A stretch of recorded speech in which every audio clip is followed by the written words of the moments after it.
das können. Let's go! Ihr seid er, sie, die beiden. Noch viele mehr. Wir sind zusammen über 400 Mal in Deutschland. Ganz in eurer Nähe. Und finden so noch... Heißt ihr herzlich willkommen, Johannes Schwarz hier in Freiburg auf der Monologia. Dankeschön.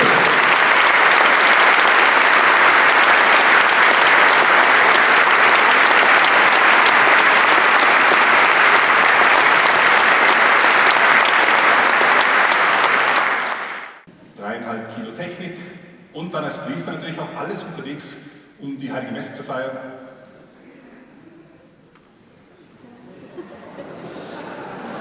Also, ja, das habe ich jetzt für die Dramatik habe ich eine Glasflasche genommen, aber dieser Wein habe ich natürlich umgefüllt in Plastikflaschen, ist leichter. Im Brixen habe ich gelernt, dass zum Beispiel Elefanten zwischen den Kastanienbäumen wohl nicht heimisch waren. Der Künstler hat hier sein Bestes gegeben und war doch ein bisschen gescheitert. Auch hier, das war ganz nett, hier ist die Predigt Johannes des Täufers, meines Namenspatrons, des wilden Mannes, der zu wilden Tieren sprach, dargestellt. Links unten in der Ecke, so größer, da seht ihr, diese Predigt muss sehr kompliziert gewesen sein, weil der Gepard macht einen etwas verwirrten Eindruck. Der Gepard, den hat er irgendwo verloren, kurz nach der Einleitung. Eine Mahnung an den Prediger, nicht zu lange zu reden, damit nicht mehr Verwirrung entsteht, als vorher war. So vergänglich wie die Hitze eines Sommertags oder der Regen, der vom grauen Himmel fällt. Auch wenn es manchmal aus der Sicht eines kleinen Pilgers betrachtet, etwas zu viel Regen zu sein scheint. Ich wünsche euch am Ende dieses Vortrags auf eurem Weg, ob ihr über die Berge führt oder sonst wo durchs Leben, viel Sonnenschein und Gottes Segen. Alles Gute und Dankeschön.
Sometimes I live in two worlds. To tell stories, make people laugh, and maybe move them with a thought at the end of an evening is something I could not have planned for my life. I'm a somewhat exotic figure on the stage of travel festivals, and I feel it. But then I get to speak in front of people, most of whom probably don't hear priests too often. It is a gift. And it even pays the bills. For unlike what some people think, just because I'm a Catholic priest, I'm not paid by the church. If you pursue the eremitical life, your work, whatever it is, has to sustain you. The early Desert Fathers weaved reed mats, some paint icons, some write wise books, and some tell silly stories about their pilgrimages. I hope even so to be of service. Life is serious, and that is why it is so important to laugh at yourself.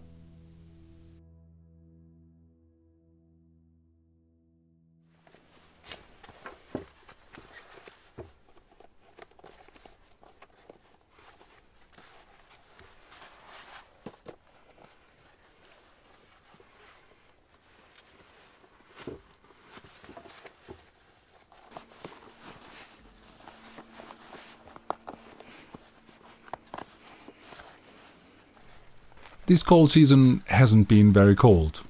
The snow is mostly gone on the southern side.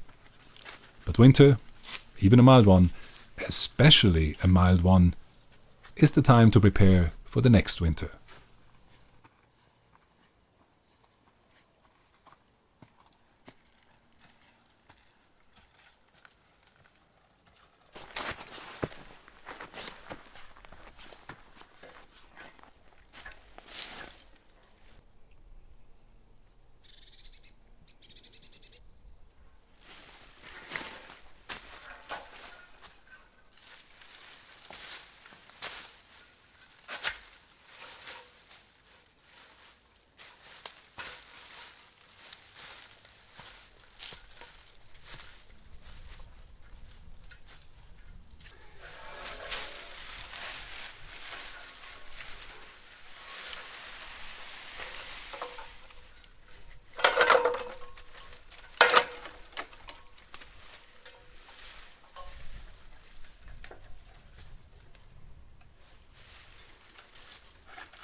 Now, I've been digging this hole on the terrace above the house.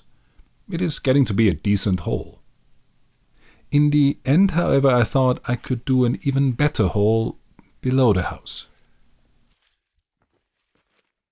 This is, I now decided, where the Walipini will go. I have ideas for the upper hole, but that will be something for beyond 2023, God willing.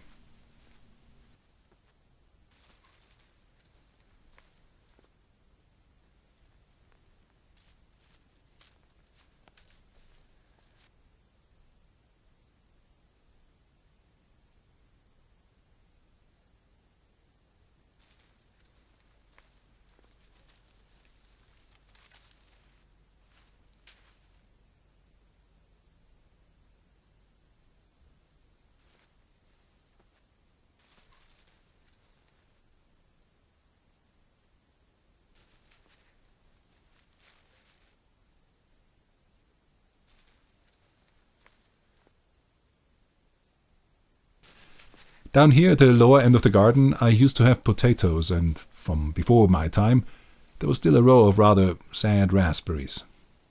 Without watering, it just got too dry here for the plants.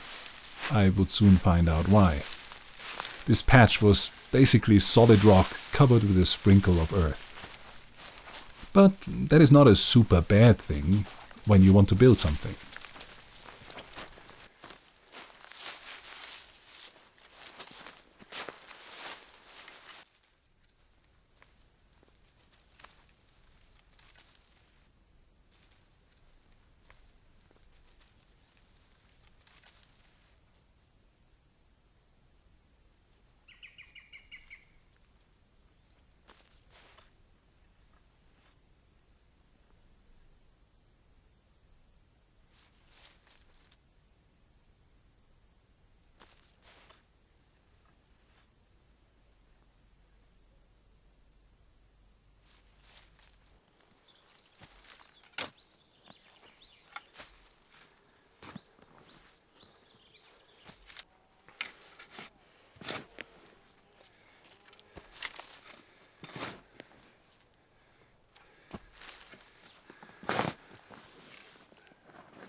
It has been far too warm. It feels like spring. I mean, come on, short sleeves in February? At my elevation in the Alps?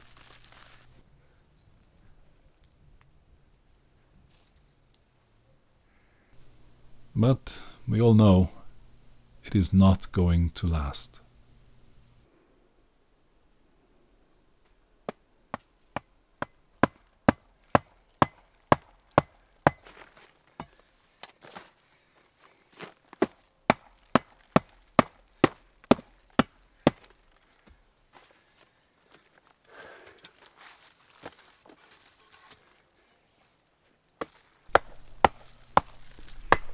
If I was my younger self, I would probably have music playing while I did all this work, singing along.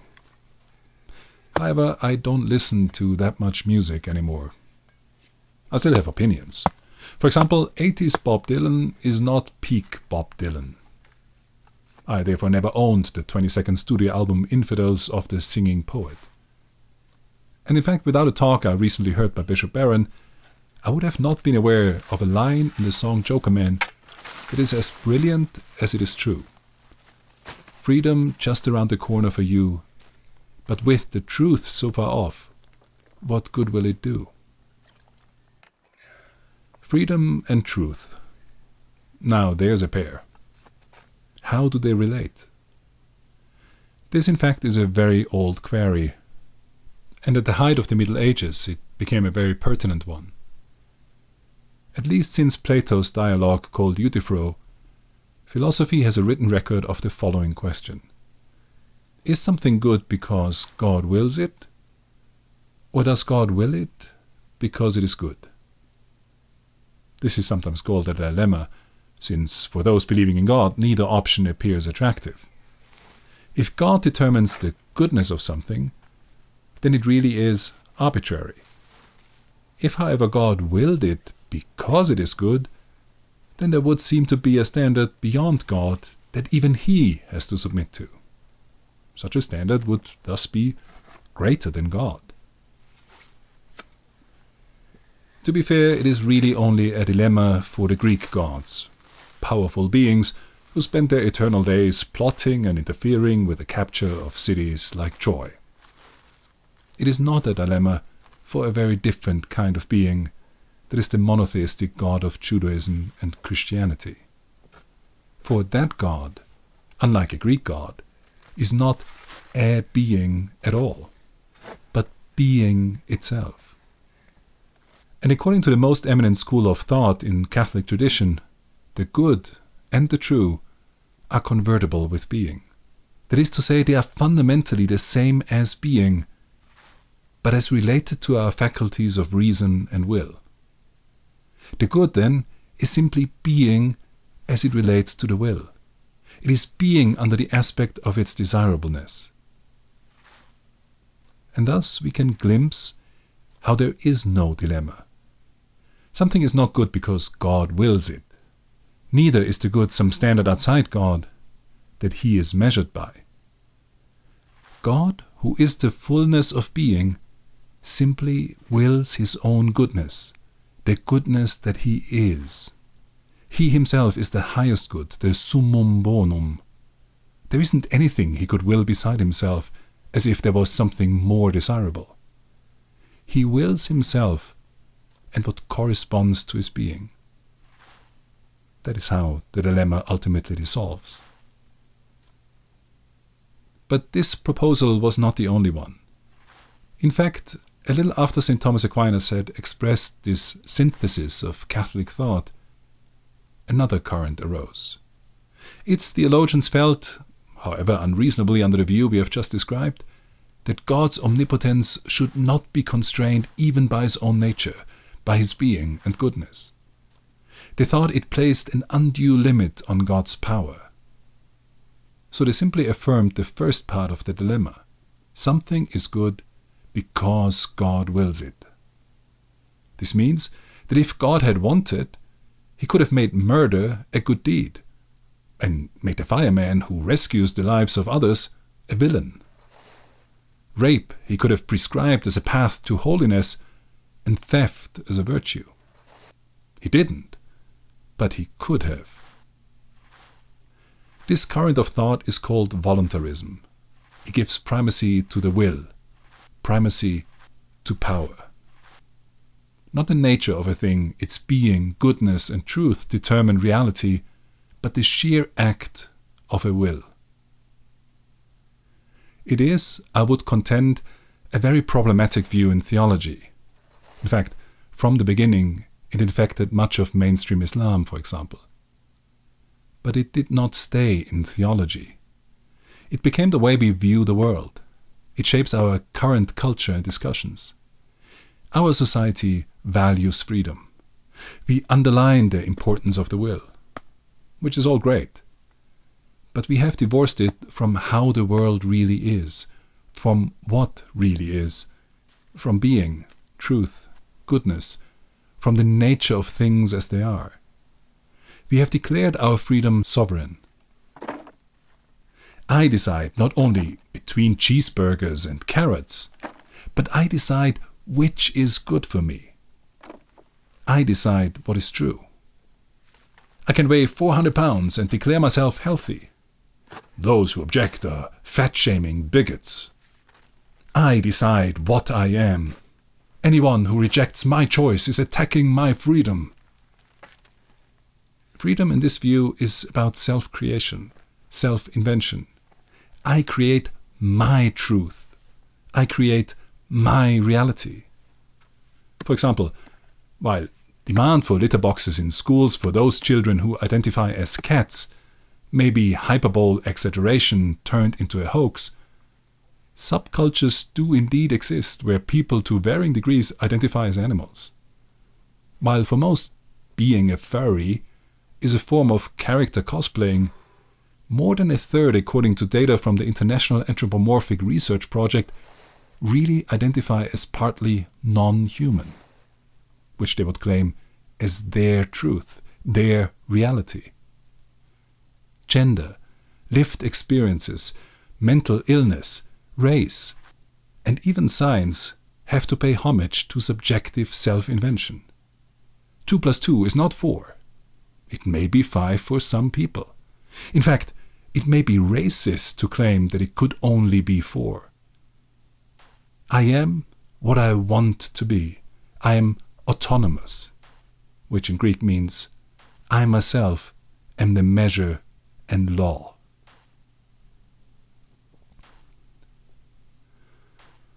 This strong cultural current, even where it does not go into the extremes, is in stark contrast with the received wisdom that grounds itself in an objective reality. It is a reality that does indeed exist and that is accessible. It is not a product of our creation. These rocks are real. Reality, if anything, is something we merrily discover. It is given. It is in the nature of things as they are or as they came to be. It is not subject to my will. And here we can see the difference this conception makes to freedom. Freedom, in this classic view, is not a radical choice to determine reality, but a consequence of accepting and conforming to reality. This phrase alone about conforming makes some people rebel. But a good example for this view would be the mastery of an art or a craft. Most crafts are perfected by practice. The practitioner submits to the way the tools work, to the nature of the materials he works with. He may observe a master of the art. A master carver will treat linden wood differently from spruce, simply because their wood has not the same properties. It is a given reality. The more skill and knowledge one has, the more one will be able to express one's creativity in the work. One's freedom to create will increase with mastery. Mastery being precisely a fruit of the submission to the reality of things and to knowledge. Freedom is rooted in skill, not will. Or think of language. The better I know, submit to, and cultivate in me the rules of a foreign language, the freer I will be in expressing myself in that language. I will be able to manifest and communicate my thoughts only to the degree I respect and submit to the concrete reality of that language as it has developed and is spoken by people. Of course, I could demand that people respect my freedom of self-invention. I can just make up my own sounds and then be angry that people simply don't get me, those bigots.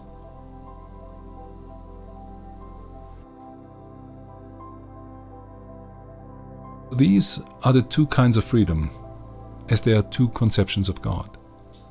One rooted in the truth of reality, the one Bob Dylan sang about, and the other rooted in the power of the will. The one lets us share insights and expressions because we fundamentally inhabit the same knowable universe. The other pits us against each other in an eternal struggle, each will, or group of wills if they align, seeking to assert itself over others.